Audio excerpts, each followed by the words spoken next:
Students, welcome to the lecture series of group theory. My name is Mohammad Ramzan and you are watching Math Studio. आप लोगों को इल्म होगा कि हमने प्रीवियस लेक्चर में सेंटर ऑफ ग्रुप स्टार्ट किया था, उसकी डेफिनेशन और उससे रिलेटेड एक दो एग्जांपल, कुछ असाइनमेंट आपको दी थी। आप मुझे व्हाट्सएप कर सकते हैं वो, अगर किसी को उसमें गाइडलाइन की ज़रूरत हो। आज इसी टॉपिक को हम आगे लेके चलेंगे। सेंटर ऑफ ग्रुप क्या होता है, इसका थोड़ा सा पहले मैं आप लोगों को रिव्यू दे देता हूँ। सेंटर ऑफ ग्रुप, सपोज जी मेरे पास एक ग्रुप है। सेंटर ऑफ ग्रुप को आप लोगों ने पढ़ा था कि हम इस तरह डिनोट करते हैं सेंटर ऑफ ग्रुप। कुछ बुक्स पे इसको सी जी भी लिखा हुआ होगा। मैंने जैसे कहा कि मैं लैला भट्टी की बुक से ज़्यादातर ये चीज़ें आप लोगों को करवाता हूँ, उसी की नोटेशंस को फॉलो करते हैं। जो डॉक्टर मजीद साहब की ग्रुप थ्योरी की बुक है उसमें इसको सी ऑफ जी लिखा हुआ है। नोटेशंस आपको सब पता होनी चाहिए। एग्जाम में वो जिस तरह भी आपसे पूछ ले, आपको पता हो कि ये किस टॉपिक के लिए नोटेशन हम यूज करते हैं। सेंटर ऑफ ग्रुप से मतलब होता है those elements of group G which permute with all elements of that group, all remaining elements। यानी ग्रुप जी के वो एलिमेंट्स इसमें रखे जाएंगे तो जी के बाकी तमाम एलिमेंट्स के साथ कम्यूटेटर लॉ सेटिस्फाई करते हैं या परम्यूट करते हैं। अब आज हमने जो थ्योरम करना है 195 पेज पे होगा। थ्योरम नंबर 1 आई थिंक इसकी हेडिंग होगी, वो ये है कि prove that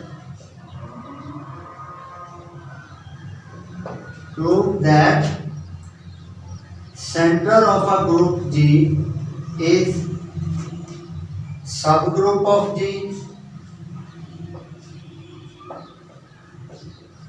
and it is abelian subgroup. ये सब ग्रुप होगा और सिर्फ सब ग्रुप नहीं होगा, ये अबेलियन सब ग्रुप होगा। क्या प्रूव करना है कि सेंटर ऑफ ए ग्रुप सब ग्रुप है और अबेलियन है। इसी स्टेटमेंट को कुछ बुक्स में ऐसे पूछा हुआ होता है कि prove that centre of a group is it's abelian part, कि ये उसका वो वाला हिस्सा होता है जो अबेलियन लॉ को, कम्यूटेटर लॉ को पूरा करता है। सो हमें दो चीजें प्रूव करनी है, सब ग्रुप और अबेलियन। सो लेट्स डू कि ये किस तरह होगा।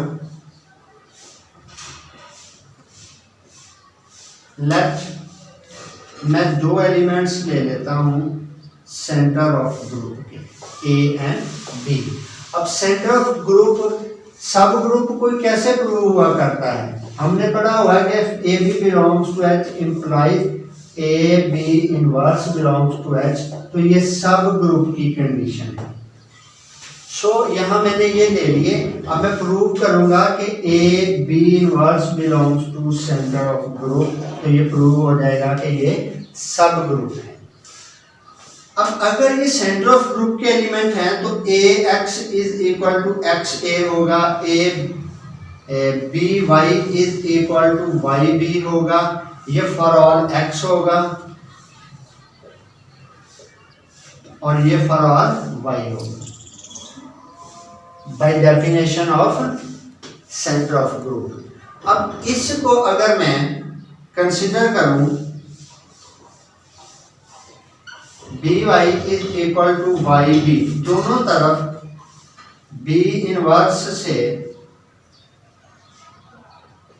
मल्टीप्लाई कर रहा हूं, इधर भी दोनों तरफ बी इनवर्स से मल्टीप्लाई किया। B inverse into B identity हो जाएगा, तो वाई इंटू बी इनवर्स, ये आइडेंटिटी हो जाएगा, ये बी इनवर्स वाई।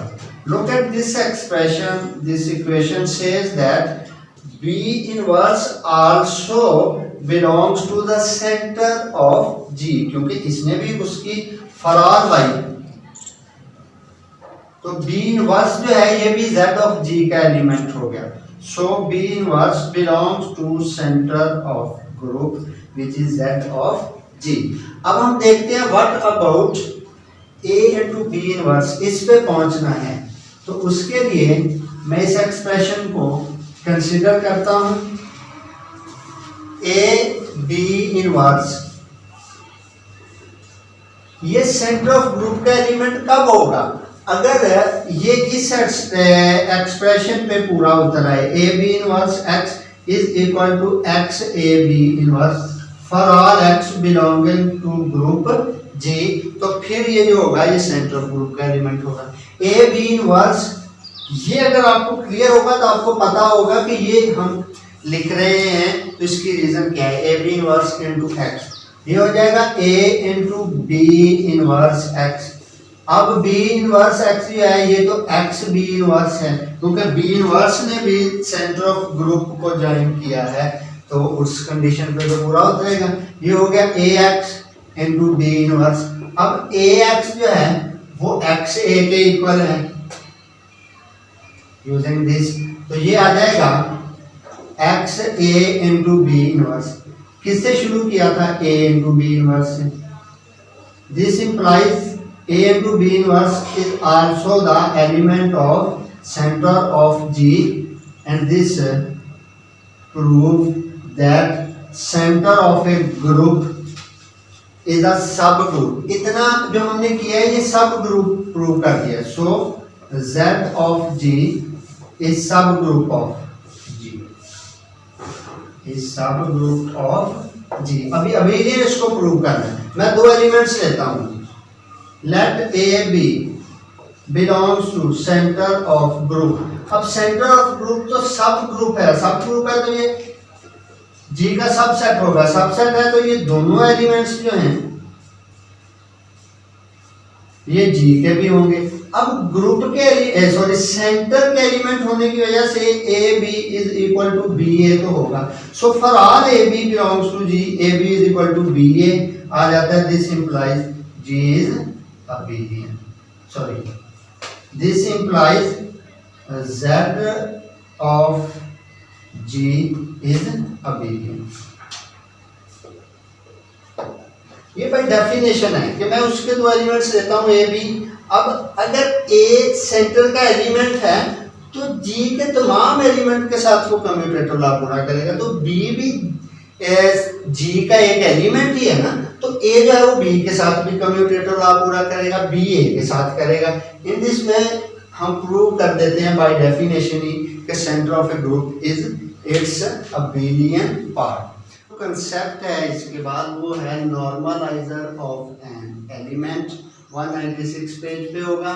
सपोज एक एलिमेंट मैं ए लेता हूँ जी का, नॉर्मलाइजर ऑफ ए को ऐसे डिनोट किया जाता है, नॉर्मलाइजर ऑफ ए।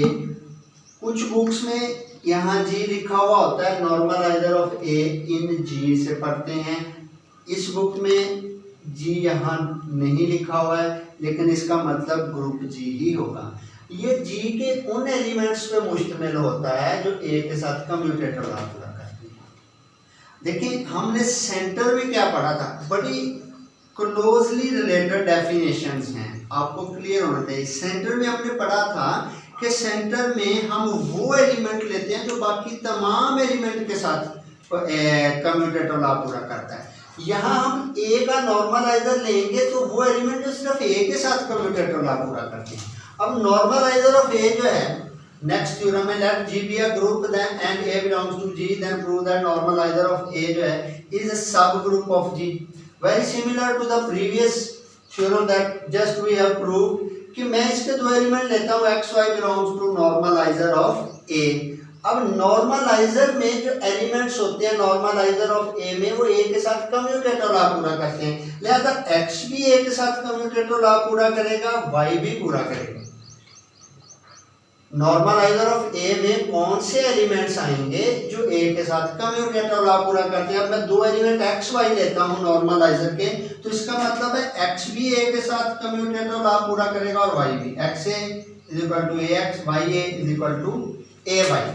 अब आप इसको भी कंसीडर कर सकते हैं, इसको भी, लेकिन एंड पे जाके चुने हम, क्योंकि हमने लिया हुआ है x y belongs to N a, तो x Y inverse belongs to N a prove करेंगे सब ग्रुप के लिए। तो मैं वाई इनवर्स लेना चाहता हूँ, मैंने वाई वाला एक्सप्रेशन ले लिया, वाई इनवर्स से प्री एंड पोस्ट मल्टीप्लाई कर दिया इसको, Y inverse into Y identity हो जाएगा, खत्म, ए वाई इनवर्स। इसी तरह ये खत्म, Y inverse A.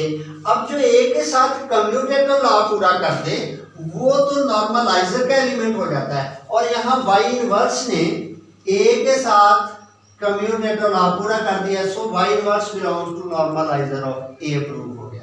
What about x Y inverse? अब एक्स वाई इनवर्स नॉर्मलाइजर का एलिमेंट कब होगा? जब वो ए के साथ कम्यूटेटिव लॉ पूरा करेगा। मैं उसकी यानी प्रूव मुझे ये चीज करनी है, एक्स वाई इनवर्स ए और ए इंटू एक्स वाई इनवर्स ये इक्वल आते हैं। मैं इसकी लेफ्ट साइड लिख लेता हूँ, एक्स वाई इनवर्स इंटू ए। अब एक्स वैसे वाई इनवर्स ए जो है यहाँ आप प्रूव कर चुके हैं, ये ए वाई इनवर्स है, वो यहाँ पुट कर दिया। अब ये एक्स ए जो है वो इसके मुताबिक ए एक्स है, वो यहाँ आपने पुट कर दिया, इस एक्स ए की जगह पे ए एक्स पुट कर दिया। तो ये क्या हो गया, इधर मेरे पास था एक्स वाई इनवर्स इंटू ए, ये हो गया ए इंटू एक्स वाई इनवर्स, यानी ये वाली कंडीशन पूरी हो गई है। सो एक्स वाई इनवर्स भी नॉर्मलाइजर का एलिमेंट हो गया, और इस तरह ये थ्योरम जो है ये प्रूव हो जाता है कि normaliser is a subgroup of जी। अब नेक्स्ट जो है वो नॉर्मलाइजर ऑफ ए सेट का कंसेप्ट है। नॉर्मलाइजर ऑफ एन एलिमेंट खत्म हो गया, नॉर्मलाइजर ऑफ अ सेट, इसको हम देखते हैं।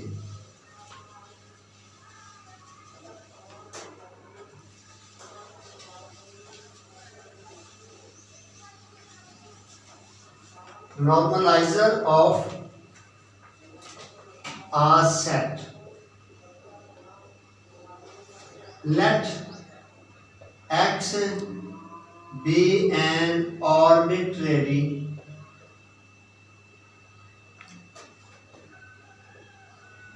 complex in G, यानी ये G का एक arbitrary सबसेट है। Then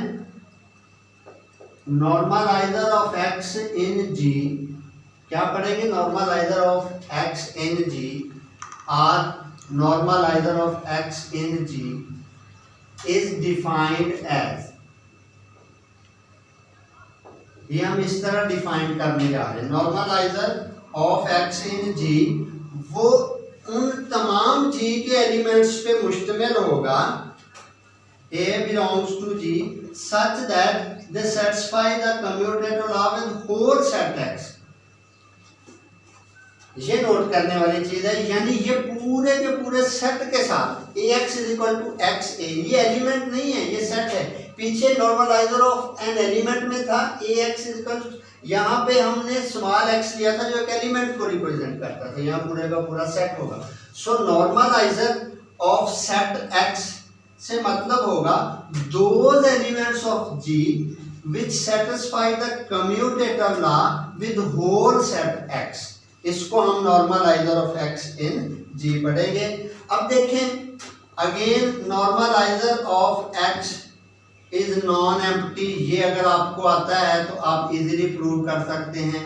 as E into x लें या एक्स इंटू ई लें, ये तो जवाब हमेशा सेम आएगा, और ई भी जी का एलिमेंट है, इसका मतलब है ई ने नॉर्मलाइजर ऑफ एक्स वाली कंडीशन को पूरा किया है, तो ये नॉर्मलाइजर ऑफ एक्स में एटलीस्ट एक एलिमेंट आइडेंटिटी तो जरूर होगा, तो ये नॉन एम्प्टी प्रूफ हो जाता है।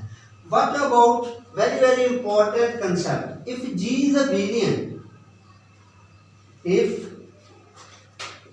जी is abelian then normalizer of x in G are nx, normalizer of x in G, वो G पूरे का पूरा ग्रुप आ जाएगा। ये अलग से पूछा भी जा सकता है, पूछा भी जाता है, इंपॉर्टेंट चीज है कि अगर जी अबेलियन होगा तो उसका हर सबसेट जो है उसका जब आप नॉर्मलाइजर लेंगे वो ग्रुप पूरे का पूरा आ जाएगा। मैं इसकी एक एग्जांपल ले लेता हूं। अगर आपको एज अ थ्योरम आए तो आप प्रूफ में ये एग्जांपल लिख सकते हैं कि क्लाइंस 4 ग्रुप V4 जिसके ये 4 एलिमेंट्स हमने डिस्कस किए हुए हैं, EAB और AB का प्रोडक्ट। इसका मैं एक सबसेट ले लेता हूं E एंड A। अब let's see what is the normaliser of H in G, और G यहाँ पे क्या है V4। Normaliser of H in V4 ये हमने फाइंड आउट करना है, और ये पूरे का पूरा V4 आएगा, ये हमें प्रूव करना है। To prove, to check is it. मैं इसका कैलेज टेबल बना लेता हूं जो बहुत ही हेल्पफुल रहेगा यहाँ पे।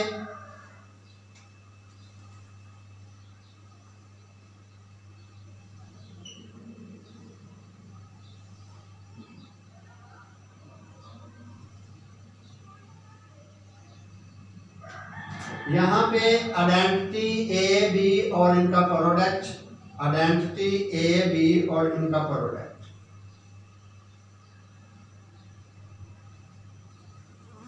कंडीशन क्या होती है इसमें आप लोगों को पता है कि इसके लिए a b is equal to b a होता है। A square identity, b square ये भी identity, a b whole square ये भी आइडेंटिटी होता है। In this way you can generate the Cayley table. Identity multiply होगा, यही आ जाएगा। ए की बारी आ गई, ए स्क्वायर आइडेंटिटी, ये ए बी, ये ए स्क्वायर बी बन जाएगा। ए इंटू ए बी क्या आ जाएगा, a square b. A square is identity, तो ये फाइनल आंसर क्या आ जाएगा, बी आ जाएगा।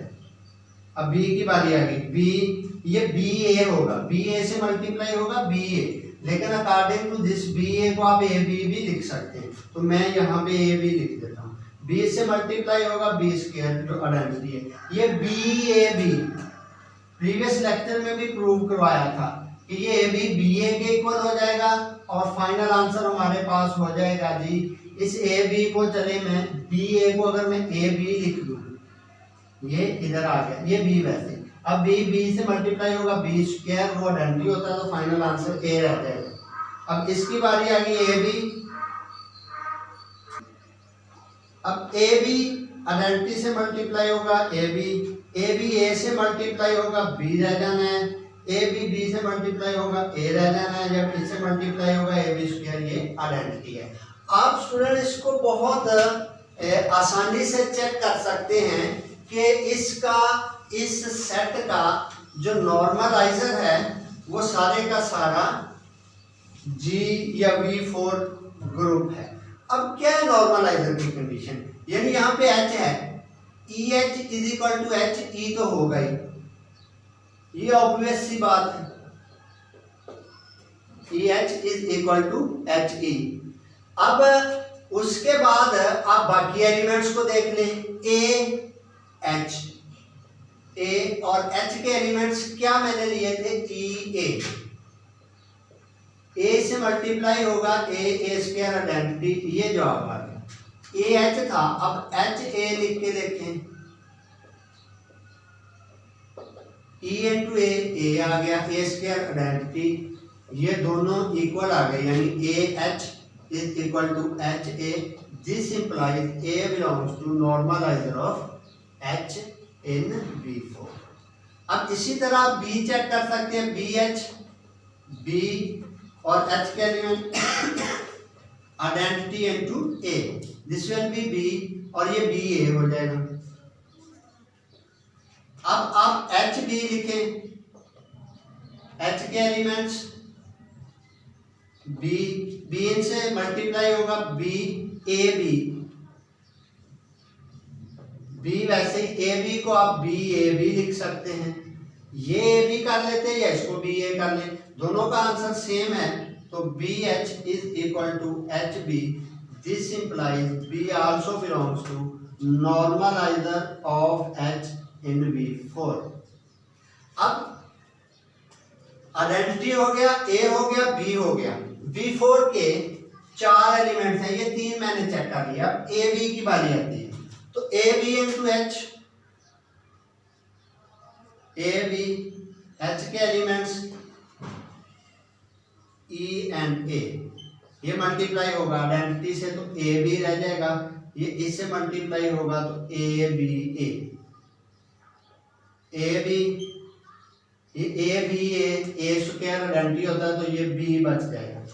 अब इसी तरह आप इसका ये जो एलिमेंट रह गया, चले मैं यही कर देता हूं, h इंटू ए बी, इसका जवाब भी यही आना है। इसका मतलब ये जो ए बी है ये भी नॉर्मलाइजर का एलिमेंट हो गया। अब सारे के सारे elements identity, then A, then B, then A B, चारों के चारों एलिमेंट जो है वो नॉर्मलाइजर के एलिमेंट्स हो गए हैं। चारों के चारों अगर नॉर्मलाइजर के एलिमेंट हैं तो चारों ही V4 के भी एलिमेंट हैं। लिहाजा ये चीज प्रूव हो जाती है कि इसका नॉर्मलाइजर जो है वो सारे का सारा ग्रुप है। ये क्यों प्रूव हुई? क्योंकि G एक अबेलियन ग्रुप था और हमने नोट में क्या लिखा था कि अगर G अबेलियन ग्रुप होता है तो उसका नॉर्मलाइजर, किसी भी सेट का नॉर्मलाइजर वो सारे का सारा ग्रुप आ जाता है। इस तरह की 2-3 एग्जांपल्स हैं। इसके बाद नेक्स्ट वाली जो है वो आप लोगों ने सॉल्व करनी है। एग्जांपल नंबर 1 थी, ये 197 पेज पे नोट कर लें। अब 198 पेज जो एग्जांपल नंबर 2 और 3 हैं, ये आप लोगों की असाइनमेंट है। इसको सॉल्व करके आप मुझे व्हाट्सएप कर सकते हैं। अल्लाह हाफिज़। कंसेप्ट है इसके बाद वो है normaliser of an element. 196 page पे होगा। सपोज एक एलिमेंट मैं ए लेता हूँ G का, नॉर्मलाइजर ऑफ ए को ऐसे डिनोट किया जाता है, नॉर्मलाइजर ऑफ ए। कुछ बुक्स में यहाँ G लिखा हुआ होता है, normaliser of A in G से पढ़ते हैं। इस बुक में G यहाँ नहीं लिखा हुआ है, लेकिन इसका मतलब ग्रुप G ही होगा। ये G के उन एलिमेंट्स पे मुश्तमिल होता है जो A के साथ कम्यूटेटर पूरा करते हैं। देखिए हमने सेंटर में क्या पढ़ा था, बड़ी क्लोजली रिलेटेड डेफिनेशंस हैं, आपको क्लियर होना चाहिए। सेंटर में हमने पढ़ा था कि सेंटर में हम वो एलिमेंट लेते हैं जो बाकी तमाम एलिमेंट के साथ कम्यूटेटर लॉ पूरा करता है। यहाँ हम A का नॉर्मलाइजर लेंगे तो वो एलिमेंट जो सिर्फ A के साथ कम्यूटेटर लॉ पूरा करते हैं। अब नॉर्मलाइजर ऑफ A जो है, नेक्स्ट थ्योरम में late G be a group then and A belongs to G, then prove that normalizer of A जो है is a subgroup of G। Very similar to the previous theorem that just we have proved कि मैं इसके दो element लेता हूँ x y belongs to normalizer of A।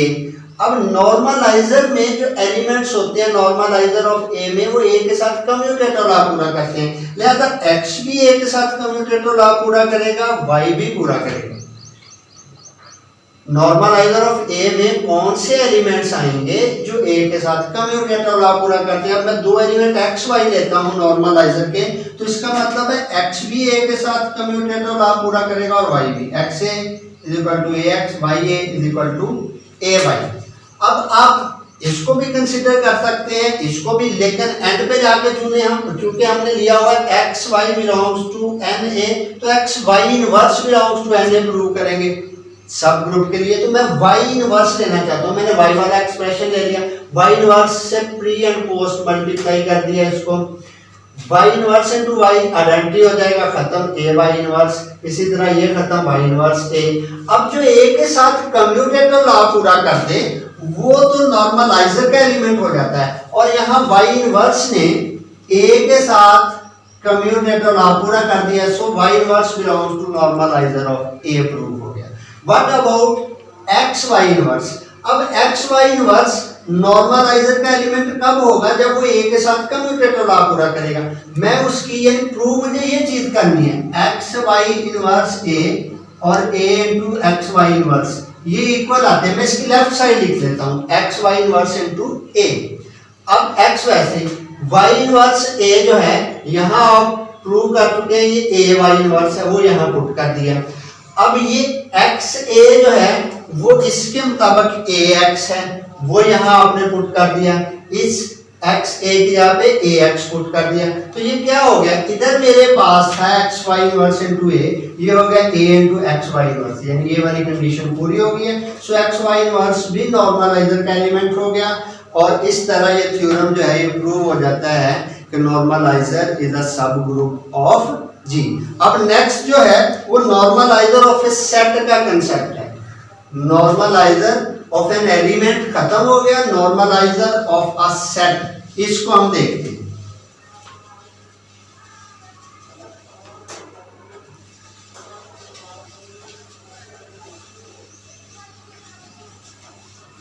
Normalizer of a set. Let X be an arbitrary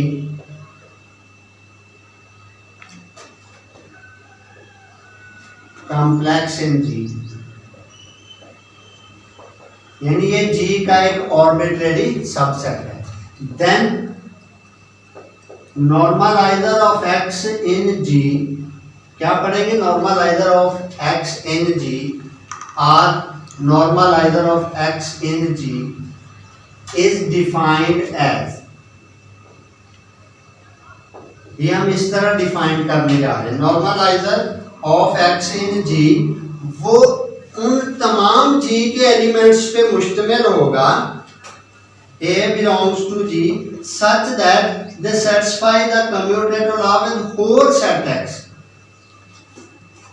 ये note करने वाली चीज है, यानी ये पूरे के पूरे सेट के साथ Ax is equal to Xa, ये एलिमेंट नहीं है, ये सेट है।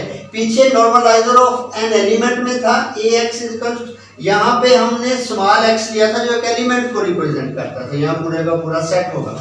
सो नॉर्मलाइजर ऑफ सेट X से मतलब होगा those elements of G which satisfy the commutator law with whole set X, इसको हम normaliser of X in G पढ़ेंगे।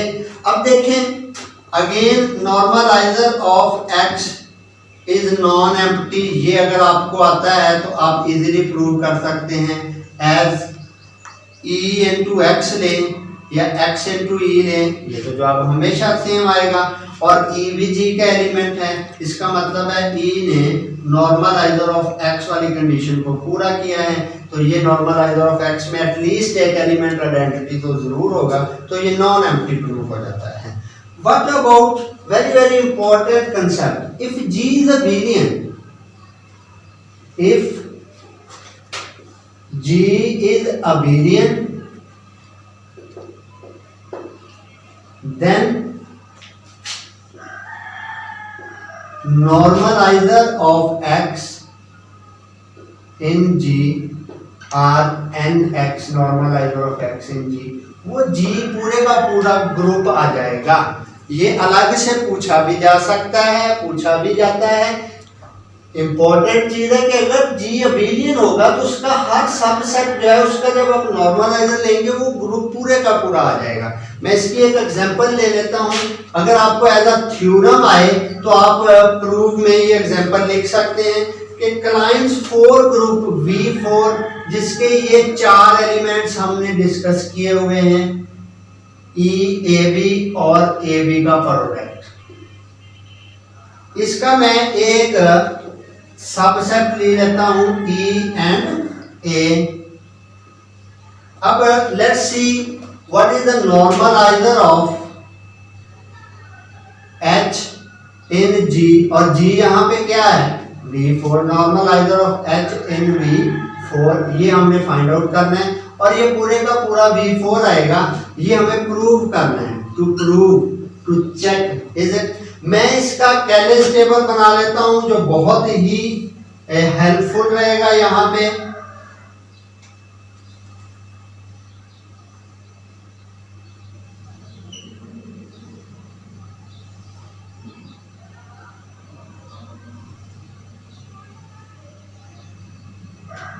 यहाँ पे आइडेंटिटी ए बी और इनका प्रोडक्ट, आइडेंटिटी ए बी और इनका प्रोडक्ट,